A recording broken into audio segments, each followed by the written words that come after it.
Bienvenue dans Duel, mesdames et messieurs. Vous le savez, ce grand rendez-vous de débat, c'est aussi répondre à vos appels. Comme c'est le cas de Duel aujourd'hui, c'est assez spécial parce que nous répondons à la demande d'un de nos invités, le pasteur Serge Lukanga, qui est bien évidemment pasteur responsable de l'église Communauté Cité de Paix, située à Limité. Il a bien voulu répondre au pasteur Kasambakana autour du même sujet, sur Dieu est-il auteur de la polygamie? Pasteur Serge a sa vision, a sa perception, et c'est lui qui va nous dire. Alors, je commencerai directement avec lui parce que c'est lui qui a demandé et c'est avec lui que nous commençons. Pasteur Serge, dites-nous, est-ce que ça vous chagrine le fait que le pasteur Kasambakana, qui est en face de vous, soit polygame? Des polygames, non, ne prennent pas garde de leur esprit. Comme le pasteur Kassamba ne prend pas garde. Non, moi je parle de polygame. Je ne parle il pas est polygame. Il est polygame. Ah, voilà. Alors, on va revenir. Merci de la présentation. On va revenir avec vous. Alors, parce que vous dites que c'est la polygamie est une permission permissive, vous avez dit, volonté permissive. Alors, répondez-nous par rapport à la prostitution. Si la polygamie est un péché comme la prostitution, pourquoi Dieu n'a pas accepté ou fait volte-face par rapport à la prostitution? Il le fera seulement par rapport à la polygamie? Non. Parce que Dieu condamne la prostitution depuis le début jusqu'à aujourd'hui, il condamne. Alors pourquoi est-ce qu'il a condamné? Il n'a pas condamné la polygamie avant, il condamne la polygamie après, il n'a pas condamné avant, il va condamner après, finalement c'est quoi? Non, mais écoutez, il faut bien voir la chronologie des choses. Allez-y. Quand on dit l'Ancien Testament, à un certain moment, il y a eu autorisation, mais il n'y a pas eu instauration de la polygamie. L'autorisation, ça veut dire que Dieu a laissé faire les hommes, comme les David, qui ne sont pas des modèles dans le mariage, les Abraham, qui ne sont pas des modèles dans le modèle de mariage, parce que le seul mariage, Dieu dit dans la Bible, Ephésiens chapitre 5, le verset 21, le mari aimez votre femme comme Christ. Donc le modèle du mariage, nous le fondons sur Christ avec une seule femme qui est l'Église.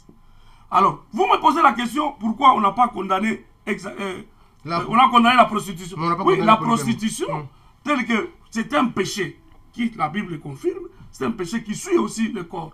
Mais tous ces gens qui font la polygamie sont des prostituées. Je viens de vous parler ici des infidèles. On va revenir avec Pasteur Kassamba, mais dites-nous, citez-nous un seul cas d'un monogame dans le Nouveau Testament. Un seul cas d'un monogame. Dans le Nouveau Testament, oui, c'est d'ailleurs même la recommandation. Un seul cas.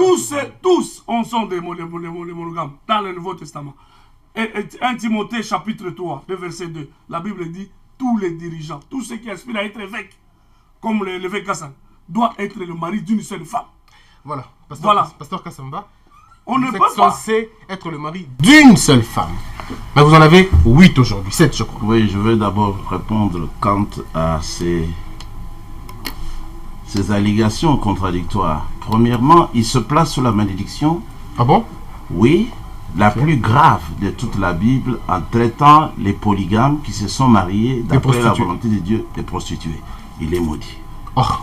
Il est maudit d'après Genèse Deutéronome 27, verset 26, après que Dieu ait parlé de protéger la polygamie. Maudit soit, c'est tout un chapitre. À la fin, Dieu dit, et maudit soit celui qui n'accomplit point les paroles de cette loi, et qui ne les met point en pratique, et tout le peuple de vrais croyants répondra en disant Amen. C'est pour ça qu'il est maudit. Maintenant, quand il s'embrouille en parlant du commencement, mais Jésus a déjà enseigné dans Matthieu 19. Au commencement, il n'en était pas ainsi. Au commencement, il n'y avait qu'un seul couple de chaque espèce. Ça, lui, ne peut pas connaître. Au commencement, Adam et Ève étaient sans habit. Lui, ici, il est vêtu, la même veste encore. Il ne peut pas accepter de vivre comme au commencement. Et puis, au commencement, il n'y avait pas de péché avant l'interprétation du serpent.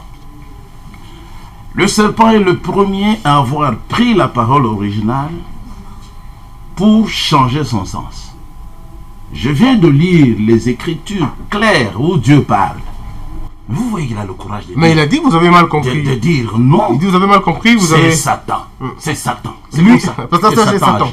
Maintenant, regardez, il dit aussi que ce que j'ai lu, si Dieu dit, si un homme veut avoir une autre femme, il ne retranchera rien quant à la première. Il dit que c'est la volonté permissive.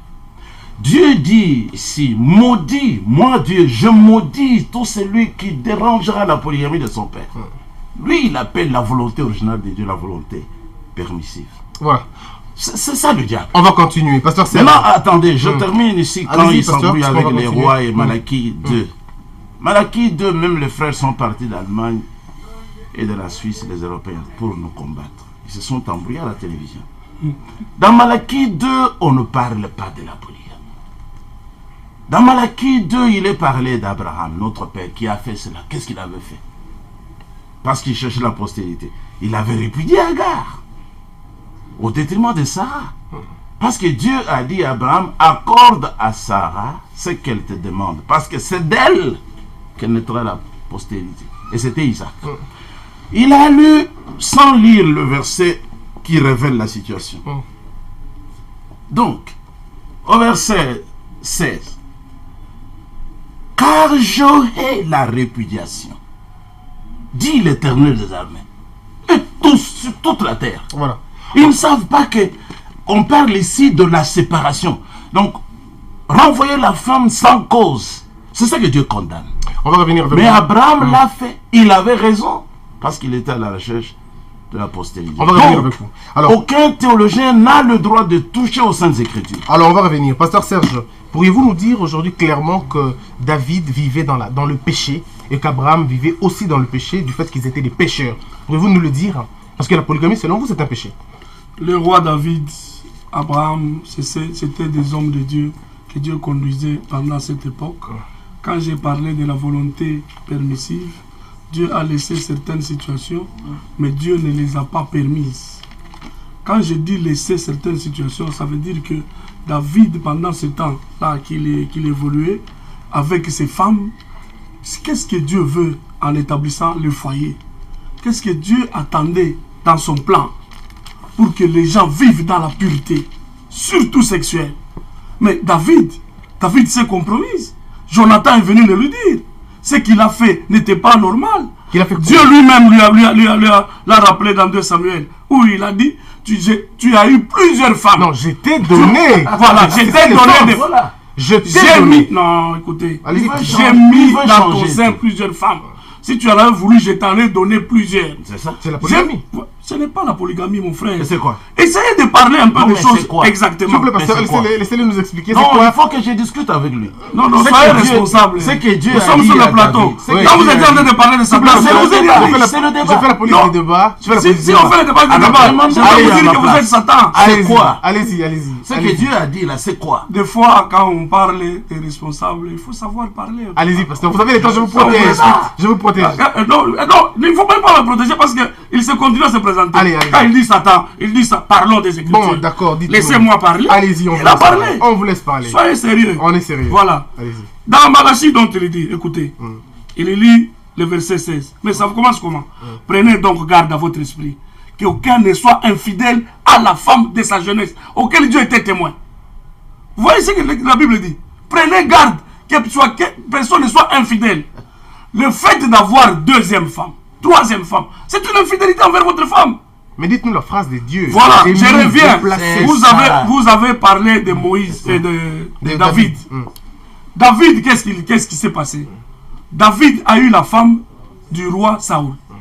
Mais David, toutes ces veuves-là, qui restaient sans femme, sans mari, c'était des femmes que David avait prises pour les garder. Le problème de la polygamie était laissé, pourquoi? Parce qu'on pensait que certaines femmes pouvaient se nourrir au travers des rois. Mais cela n'a pas été l'institution divine de Dieu. C'est là où moi je suis. Dieu n'a pas institué la polygamie. Il ne l'a jamais institué. Pourtant, c'est pour preuve, disons que j'ai mis à ta disposition. Pour preuve, écoutez, la femme de David, c'est qui?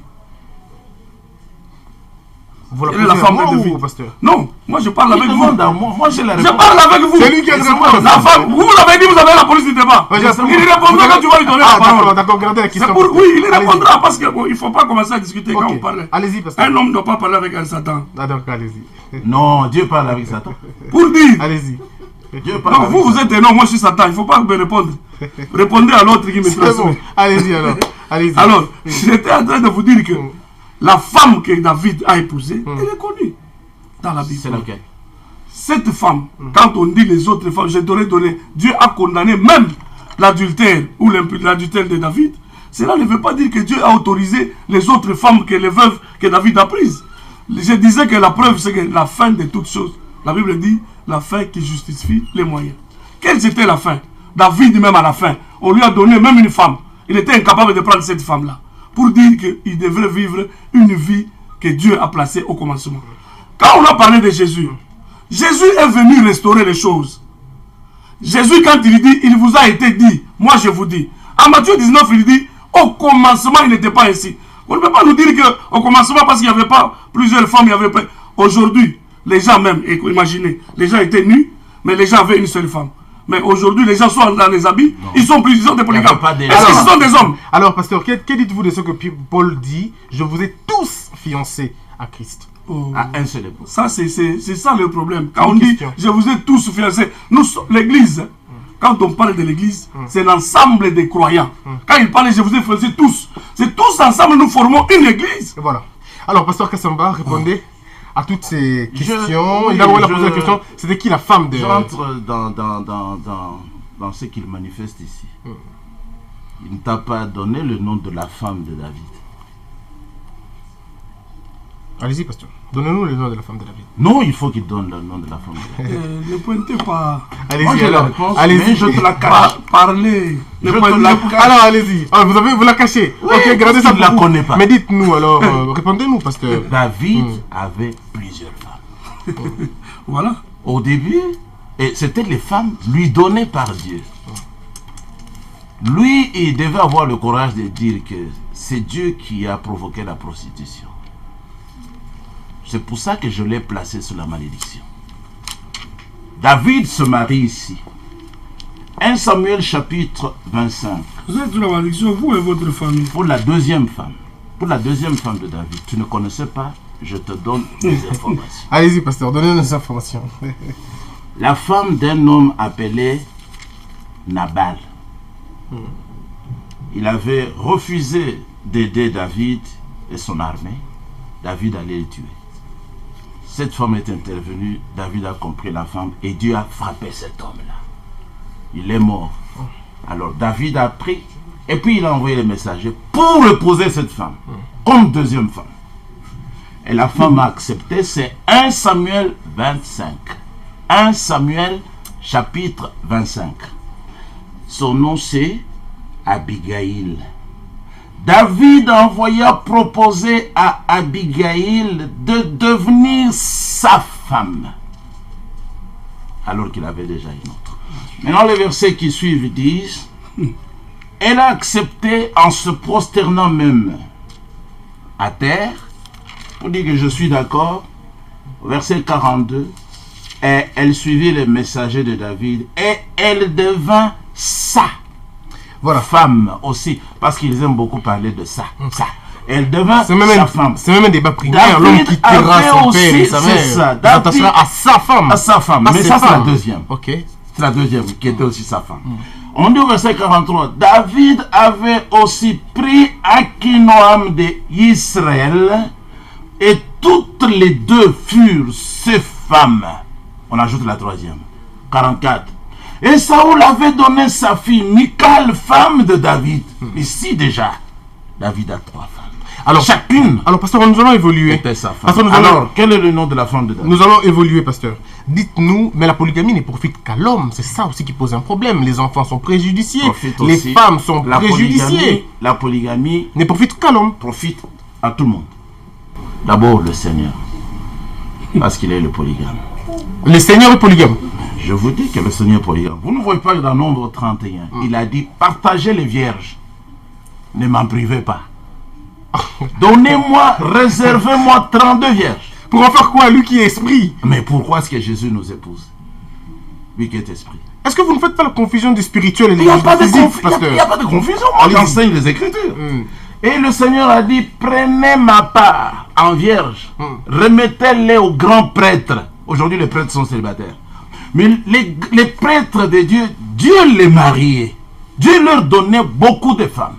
Éléazar est le souverain sacrificateur, le grand prêtre. Peut-être c'était pour des besoins ménagers, parce qu'on n'a pas dit des besoins... Ah, c'est ça que les théologiens pensent. Mais Dieu sait que l'homme a besoin des femmes, surtout les vierges. Alors, pasteur Serge, allons-y.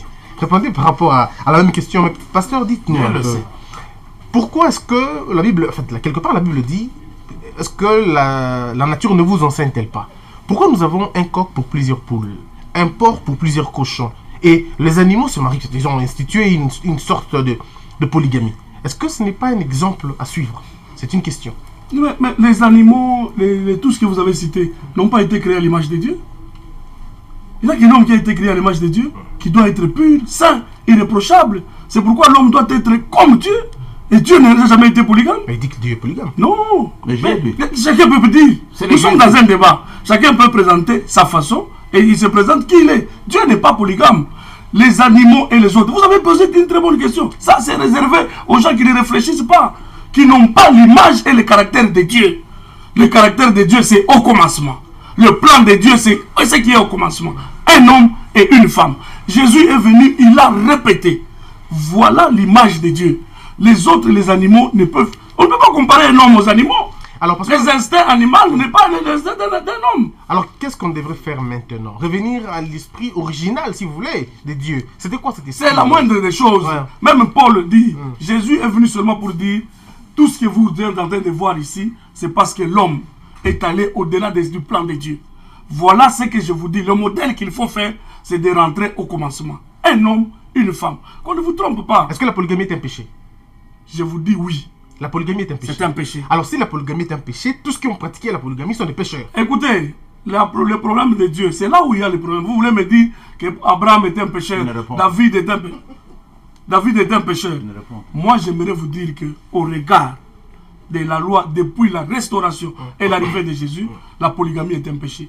Tous ceux qui se retrouvent dans la polygamie sont des pécheurs. Alors, pasteur, est-ce que vous pensez qu'il y a une rupture entre le Nouveau Testament et l'Ancien Testament? Parce que, apparemment, l'Ancien, c'est l'apologie de la polygamie, alors que le Nouveau, c'est même l'abstention. Jésus a venu corriger certaines choses de la polygamie. Écoutez encore un blasphème. Oui. La loi de Dieu, a dit l'apôtre Paul, Romains 7, elle est juste, sainte et spirituelle. C'est l'homme qui est charnel. La parole de Dieu ne peut pas être corrigée. Si tu es pasteur, tu devrais avoir honte de toi. Je ne sais même pas si la vous êtes parole de Dieu demeure. Si vous savez que celui qui a corrigé n'est pas un homme, c'est Jésus le Dieu.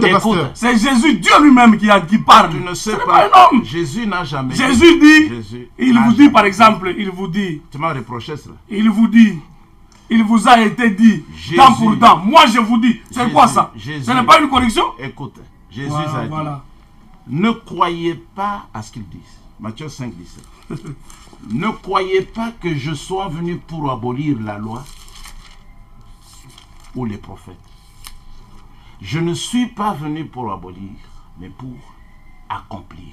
Si la polygamie a été dictée par Dieu à travers les vrais prophètes, Moïse, Abraham, Israël, David et tous les autres, Jésus, tu dois l'apprendre, il est venu pour accomplir la loi, en se mariant lui aussi, conformément à la loi, à plusieurs fiancés.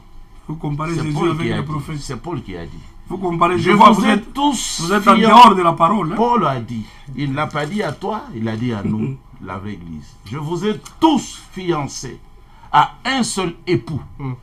Ça, c'est quoi? C'est la polygamie. Pour vous présenter à Christ. Si vous ne croyez pas, vous n'êtes pas en dehors. Alors, pasteur Serge, on va revenir avec vous dans l'enlèvement. On va revenir avec vous, pasteur Kassamba. Pasteur Kassamba Khan, allais-je dire. Pasteur Serge, qu'est-ce que ça vous dérange dans la polygamie? Ça vous dérange à quel point? D'abord, c'est l'immoralité. D'abord, ok. Hein? C'est la première des choses, c'est être immoral. Deuxièmement, lui-même a lu une écriture dans Exode. 10, le verset 21. Il dit, quand Dieu avait demandé aux gens par rapport à la volonté, si vous voulez prendre une deuxième, rassurez-vous que vous n'allez pas retrancher même pas quelque chose à l'autre. Est-ce qu'un homme... Ce n'est pas ce qu'il dit. Un homme peut-il dire aujourd'hui, avec la deuxième femme, il ne retranchera rien, ne fût-ce que d'abord l'amour. Comment tu peux aimer deux personnes? Comment tu vas passer une nuit dans telle chambre, une autre nuit dans telle chambre? Tu vas donner les parts égales? Et quand on dit que personne ne prive à l'autre ce qu'il lui doit, parmi les choses qu'on doit, il y a les rapports sexuels. Tu vas devoir équilibrer les postes. Quand tu as fait 2 heures ici, tu vas faire 2 heures là-bas. Voilà comment je vous dis que c'est impossible de vivre cela. C'est l'immoralité. C'est l'immoralité d'abord. C'est aller à l'encontre de la volonté de Dieu. Être polygame. Donc c'est ce qui nous dérange, nous. Et ça suit même l'Église. Voilà, ça suit l'Église. Pasteur, vous répondez par rapport à tout ça. Oui, je réponds en le plaçant toujours sous la malédiction quand il dit que la polygamie, c'est l'immoralité. Il injurie la parole de Dieu, ouvertement. Alors il est maudit. Encore une fois. Oui, il est maudit. C'est le fils de la malédiction parce qu'il parle ouvertement contre Dieu. Allez-y, pasteur. Dieu a dit, voici ce que David a fait. Il a fait ce qui est droit à mes yeux. Lui, ses yeux voient mieux que les yeux du Seigneur. Qu'ils soient maudits. Car il ne s'était détourné d'aucun de mes commandements. Lui parle de l'immoralité. Il est derrière les Belges qui avaient commandé que la polygamie soit abolie ici. Chaque faux pasteur qui travaille contre la polygamie parce qu'il n'a pas les Écritures, c'est un esclave des Allemands. C'est tout. Mais sinon, il parle aussi de quelque chose de sérieux. Mais Dieu dit, comment allez-vous faire pour... Il ne s'est comment vous demande d'aimer. Allez-y, pasteur. D'aucun de mes commandements, moi. Ne parle pas de vos commandements, vous. Pendant toute la vie de David. Donc, Dieu glorifie le comportement de David. Vous prêchez quoi dans votre groupe de prière là? Vous prêchez quoi? Vous prêchez quoi? Qu'est-ce que vous dites aux tous ces gens que vous maudissez dans votre église? Excepté dans l'affaire du riz le Étienne. Ah, donc lui aussi est maudit. C'est un homme maudit. Donc, alors, vous n'avez pas voulu le dire, mais tout le monde constate. Donc, je suis le seul à ne pas être maudit ici. Excepté dans l'affaire du riz le Étienne. L'immoralité singulière que le roi David, homme saint, écrivain de la Bible, avait pratiqué, c'est dans ce seul cas où il a tué Uri, son soldat, et il a pris sa femme. La préoccupation du pasteur, c'est que comment vous allez faire pour aimer 2, 3 femmes de la même manière? Mais c'est écrit où? C'est ça le groupe de prière. C'est écrit où? Donnez seulement un commandement qui dit, si tu as 2 femmes, tu dois les aimer de la même manière. C'est le Coran. Il s'inspire de Coran. C'est toi qui as lu ça ici? Je vais vous lire moi la parole de Dieu. Voilà, lisez la parole de Dieu, comme ça nous allons l'interpréter. Et à la maison, répondez par rapport à ça aussi. Deutéronome 21, verset 15. Oui. Et tous les versets qui ont précédé, Dieu parle de la polygamie. Justement, allez-y, pasteur. Maintenant, il dit, si un homme qui a 2 femmes aime l'une et n'aime pas l'autre, et s'il en a des fils dont le premier-né soit de la femme qui n'aime pas, Dieu ne condamne pas l'homme parce qu'il n'aime pas. Il ne pourra point, quand il partagera son bien entre ses fils, reconnaître comme premier-né le fils de la femme qu'il aime à la place du fils de la femme qu'il n'aime pas, mais qui est pourtant le premier-né. Mais il reconnaîtra pour premier-né le fils de la femme qu'il n'aime pas et lui donnera sur son bien une portion double, car ce fils est les prémices de sa vigueur. Le droit d'aînesse lui appartient. Voilà. Pasteur, ça c'est la parole. Ainsi dit le Seigneur. Alors, pasteur, répondez par rapport à ça. Moi, ce que je dois encore répondre, quand il lit lui-même, il dit, si un homme n'aime pas l'autre, ça veut dire quoi? C'est possible qu'on ne peut pas aimer 2 personnes. Est-ce qu'on peut aimer 2 femmes? Mais Dieu nous aime tous quand même. Ouais. Voilà. C'est là où il y a le problème. Vous avez posé une bonne question. J'ai en face de moi un homme charnel, un homme maudit qui ne comprend pas des choses spirituelles. C'est pour cela qu'il y a des problèmes. Quand vous comparez Dieu aux hommes, c'est comme ça qu'il a commis les erreurs ici de comparer Moïse avec Jésus. Mais Dieu non, Jésus est venu comparer. Jésus a même corrigé la loi de Moïse. Alors, c'est que Moïse vous a dit, quand quelqu'un est dépassé, c'est ça le problème.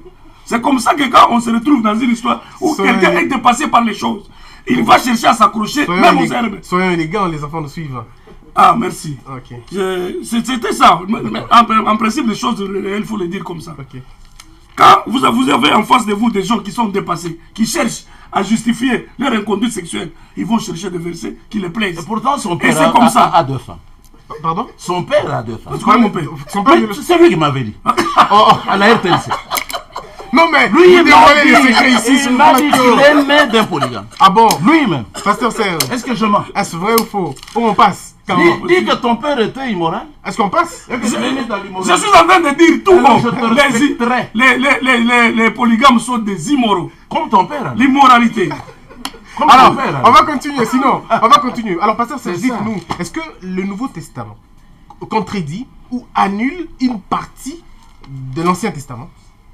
Non, ne contredit pas, mais il y a des choses que, quand on dit Jésus est venu accomplir, pour dire ce qui devrait être fait, cela n'a pas été fait par les hommes.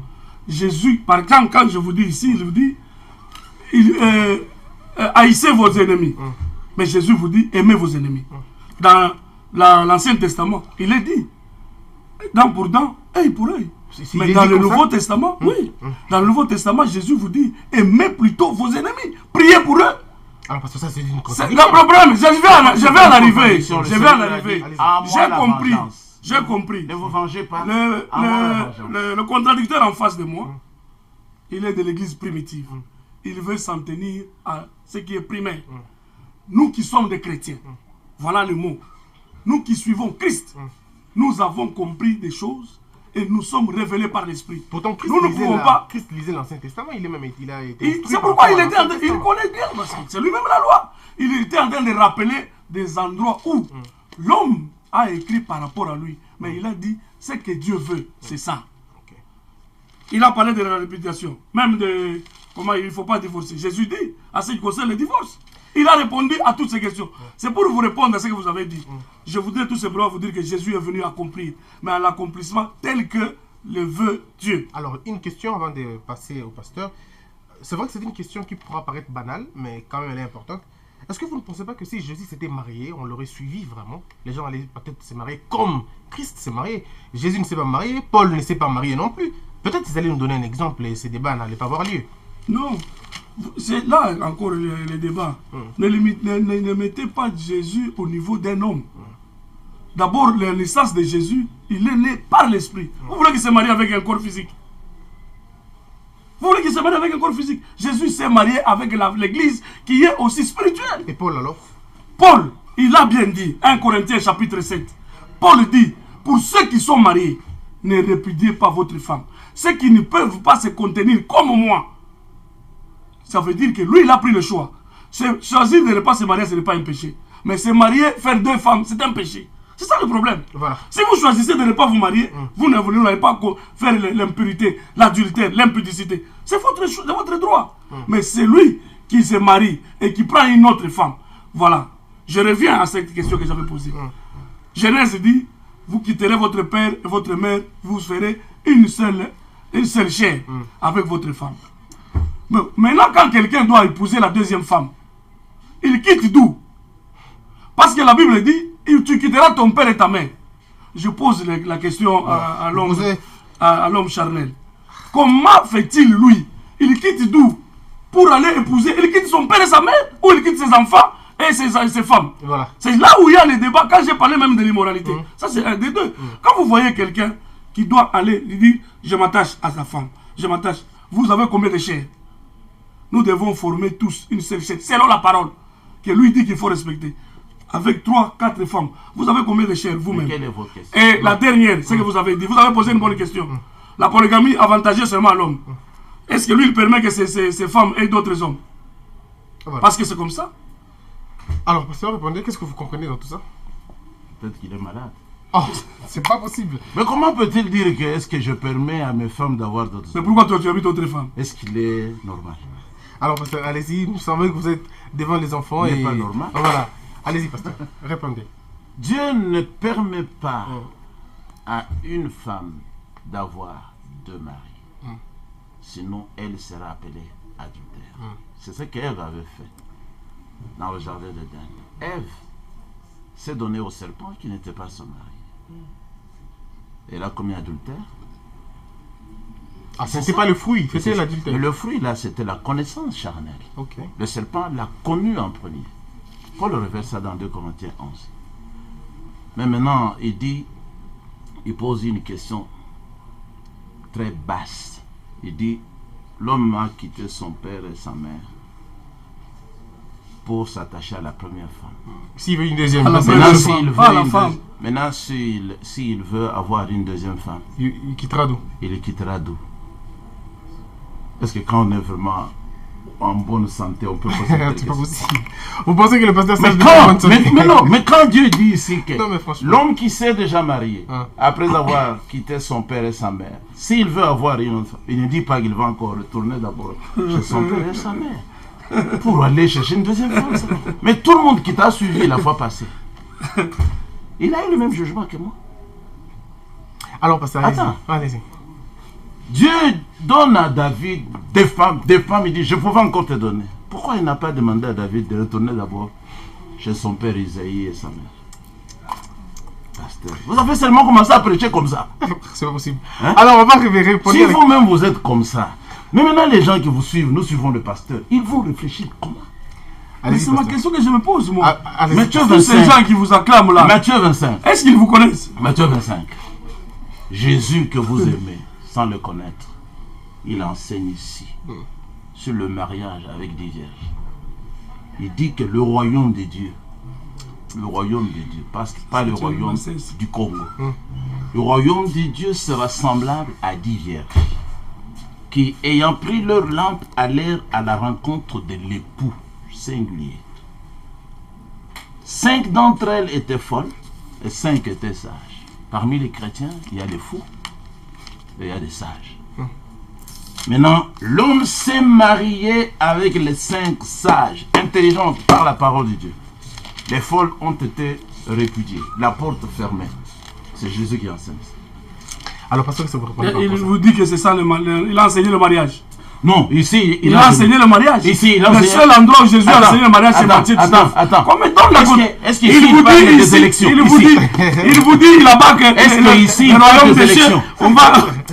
Vous riez. Est-ce qu'ici, il parle des élections? Non, le problème c'est que j'ai ri pourquoi? Je suis en train de voir Mais vous riez pour vous-même. votre bassesse dans les Écritures. Non, mais et vous dites que Jésus que vous aimez bien. Vous aimez qui? Vous prêchez qui? Moi, j'aime la parole ici.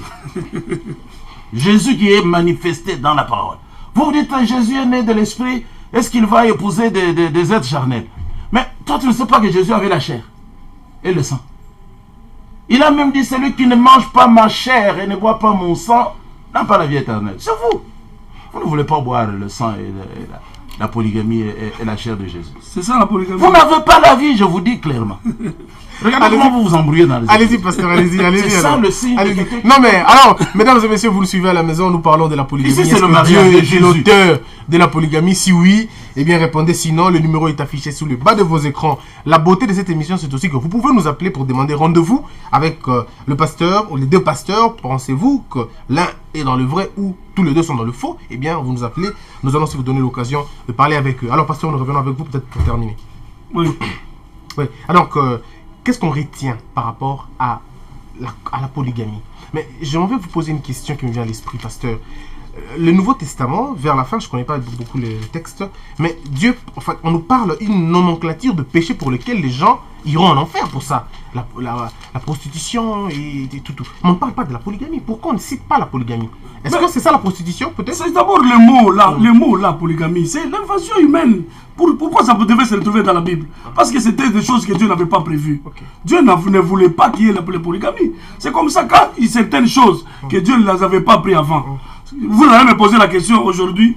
Dieu n'a jamais prévu le mot qu'un père qui perd son fils. Parce que la femme qui perd son fils, qui perd son mari, on appelle veuve.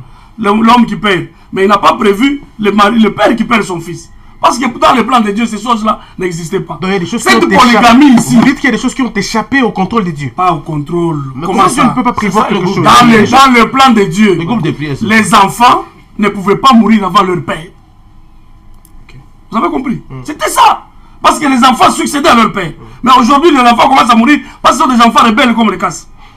C'est comme ça qu'ils sont en train de mourir avant leur père. Vous n'êtes pas gentil aujourd'hui. Non, voilà. C'est mieux. Il faut qu'on parle comme ça. Vous n'êtes pas gentil aujourd'hui. Et je le dis aussi qu'il est maudit. Je vous dis, sincèrement, par rapport à cette question, moi je vous dis ici, cette polygamie, d'abord la polygamie, parce que je suis juriste, j'ai évité de donner les mots en droit. Et ici d'ailleurs au Congo, l'apôtre Paul dit, vous devez respecter la loi établie au pays. Chez nous ici, c'est la monogamie.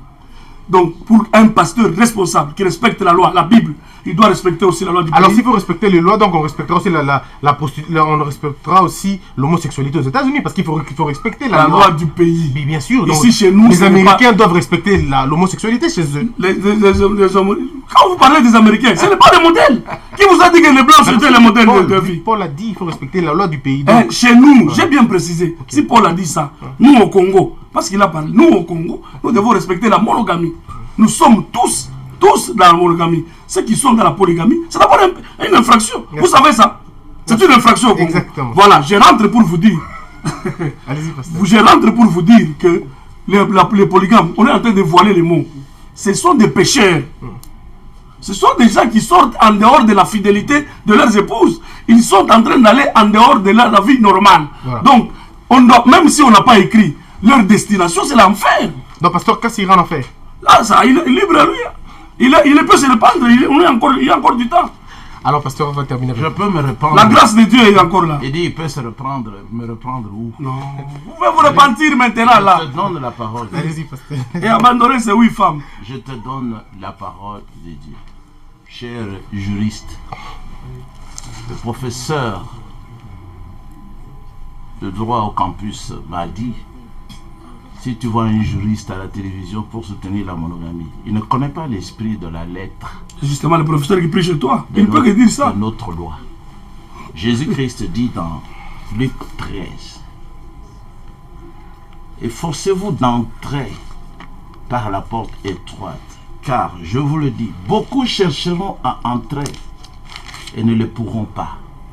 Quand le maître de la maison se sera levé et aura fermé la porte, et que vous, étant dehors, vous commencerez à frapper, Seigneur, Seigneur, ouvre-nous. Il vous répondra, je ne sais d'où vous êtes. Alors, vous vous mettrez à dire, nous avons mangé et bu devant toi, et tu as enseigné dans nos rues. Et il répondra, je vous le dis, je ne sais d'où vous êtes, ni de quel groupe de prière. Vous venez, retirez-vous de moi, vous tous ouvriers de l'iniquité, c'est-à-dire vous qui parlez contre la loi, vous qui êtes sans loi. C'est là qu'il y aura des pleurs et des graissements de dents, quand vous verrez Abraham que vous taxez de pécheur, Isaac que vous taxez d'immoral, et Jacob, et tous les prophètes que toi ici, tu as insultés ici, dans le royaume de Dieu, et que vous, les prêtres et les Belges, vous serez dehors. Alors, merci, pasteur. Ça en est fini pour aujourd'hui. C'est votre mot de la fin, merci. Ok. Oui, merci. Et pasteur, c'est votre première fois de passer sur cette émission. Pour cette émission, dites-nous votre mot, le dernier mot pour cette émission qui vous reçoit pour la première fois. Je suis très content que je sois invité dans cette émission pour éclairer les chrétiens à comprendre que nous devons être à l'image de Dieu. Voilà. Et nous devrons demeurer dans la fidélité, nous devons dans la parole de Dieu, et nous devons demeurer des monogames. Parce que c'est ça le plan de l'Éternel. Et je salue vraiment l'émission, nous avons été très libres. Merci beaucoup. Et nous avons bien parlé. Et j'espère que les chrétiens retiendront ce qu'il faut retenir. Voilà. Est-ce que vous pouvez vous serrer la main? Non, moi je ne peux pas lui serrer la main. Voilà. Je l'ai maudit. Mesdames et messieurs, ça est fini pour aujourd'hui. Mais comme on les dit toujours, que la peur quitte nos esprits et que Dieu bénisse la RDC. Merci.